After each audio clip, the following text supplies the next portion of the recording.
Kami dari kelompok bimbing kelas 3G, jurusan Teknik Telekomunikasi Digital, akan menjelaskan tentang signaling dan routing 3G dengan mata kuliah sistem komunikasi seluler.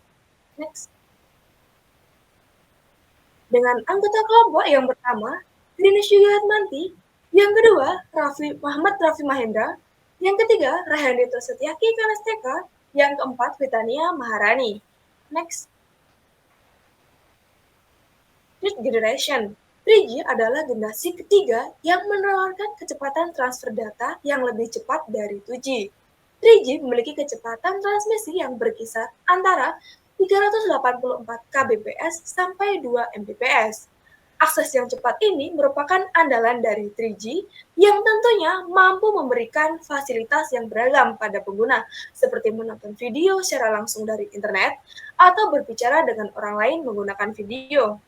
3G diperkenalkan pada tahun 2001 sampai 2003. Pada 2001 diperkenalkan oleh Jepang dengan berbagai peningkatan untuk memberikan kualitas jaringan internet yang lebih baik dari jaringan sebelumnya. Next.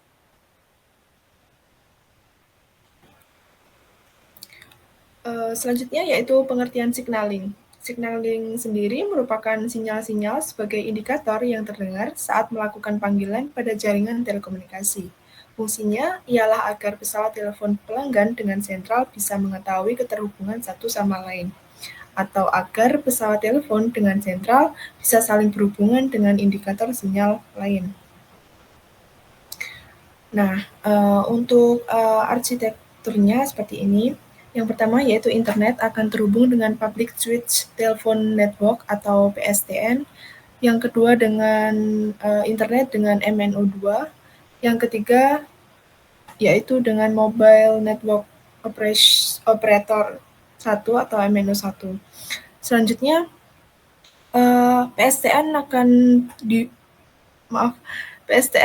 dihubungkan ke Xstart. Lalu Xstart akan terhubung dengan landline phone dan juga WiFi router dan berakhir kepada pengguna. Untuk yang MNO1 akan terhubung dengan core network, lalu akan terhubung juga dengan base station dan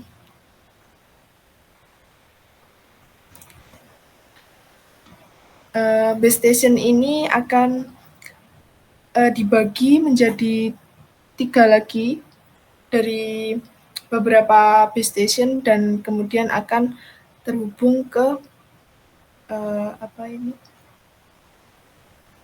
pengguna.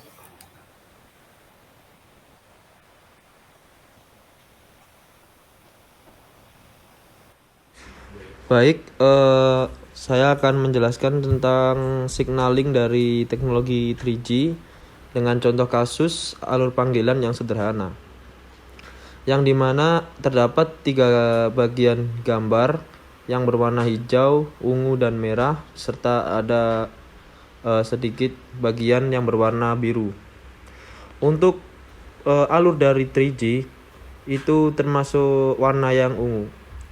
Jadi yang pertama ada data IP network, yang dimana data IP network ini akan dikirim ke GSN, yang selanjutnya diteruskan ke SGSN. SGSN ini bercabang masuk ke RNC dan BSC, yang dimana RNC ini merupakan alur dari 3G, dan yang masuk ke BSC merupakan integrasi dari teknologi 2G. Setelah masuk ke RNC akan tersambung juga dengan MSC yang berasal dari teknologi 2G, yang dimana MSC ini berintegrasi dengan Voice PSTN Network. RNC ini selanjutnya akan disalurkan ke node B, yang dimana node B ini akan langsung bersambung dengan user. Yang RNC dan node B ini disebut dengan RNS. Dan dimana node B ini akan terhubung ke user perhubungan ini akan ada interface udara. Untuk keterangan selanjutnya bisa lanjut ke slide berikutnya. Next. Di sini ada keterangan yang dimana ada GGSN. GGSN itu sendiri merupakan simpul dukungan GPRS Gateway. Ini merupakan mirip dengan GMSC tetapi berfungsi untuk lalu lintas PS. Yang kedua ada SGSN.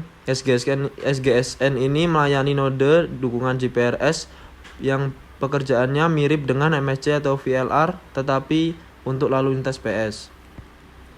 Lalu yang ketiga ada radio network control yang memiliki sumber daya radio di domainnya. Komponen ini merupakan perantara antara node B dan CN. RNC memiliki 3 fungsi utama. RNC dapat meroleh 3 nama yang berbeda tergantung pada fungsi yang dilakukannya. Untuk yang keempat, node B. Node B merupakan unit fisik untuk transmisi radio dan penerimaan dengan sel. Node B mungkin memiliki 1 atau lebih tergantung pada sektor. UE atau user terhubung ke node B melalui antarmuka UU yang merupakan antarmuka radio. Tugas utama node B ini yaitu konversi data ke dan dari antarmuka UU, termasuk koreksi kesalahan kata pengantar, adaptasi laju, penyebaran, dan penyebaran WCDMA. Node B ini juga menangani soft serah terima dalam kasus FDD. Untuk yang kelima ada radio network system yang tugasnya untuk mengontrol alokasi dan pelepasan sumber daya radio untuk membuat koneksi antar user dengan Utran. Lalu yang keenam ada MSC atau VLR yang merupakan pusat switching seluler atau daftar lokasi pengunjung. Tugas MSC ini merupakan mengalihkan transaksi CS dan tugas VLR dan menyimpan salinan profil layanan pengguna serta informasi yang lebih tepat tentang lokasi user dalam sistem layanan. Dan yang terakhir ada Radio Access Bearer atau RAB yang merupakan koneksi logis antara user dan SGSN. Untuk selanjutnya bisa dilanjutkan dengan teman saya. Terima kasih.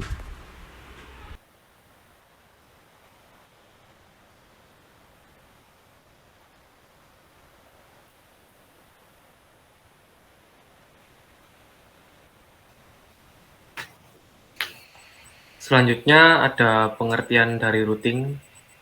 Pengertian dari routing sendiri adalah proses di mana suatu router memforward paket ke jaringan yang dituju.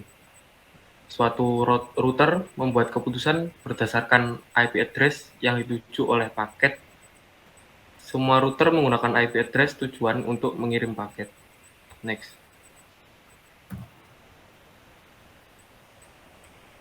Berikutnya ada gambar routing antara UMTS dan jaringan IP.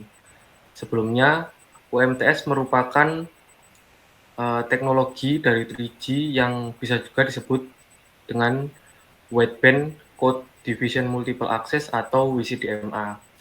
Dari sebelah kiri merupakan akses network, lalu yang tengah core network backbone di mana UMTS berada, lalu yang paling kanan terakhir terhubung ke internet. Next.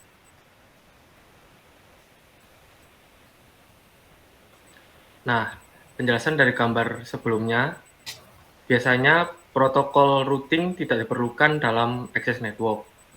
Node dalam Utran termasuk UE, Node B, dan RNC mempelajari konektivitasnya melalui pensinyalan UMTS.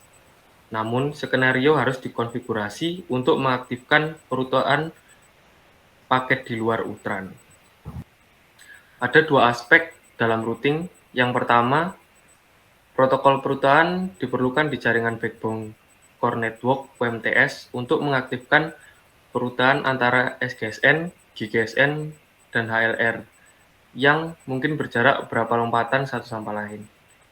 Yang kedua, jaringan data paket IP atau PDN memiliki arsitektur perutaan IP sendiri.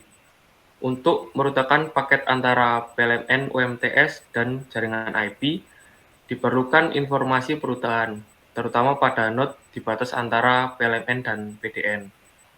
Next. Sekian presentasi dari kelompok kami. Mohon maaf bila ada kekurangan. Terima kasih. Wassalamualaikum warahmatullahi wabarakatuh.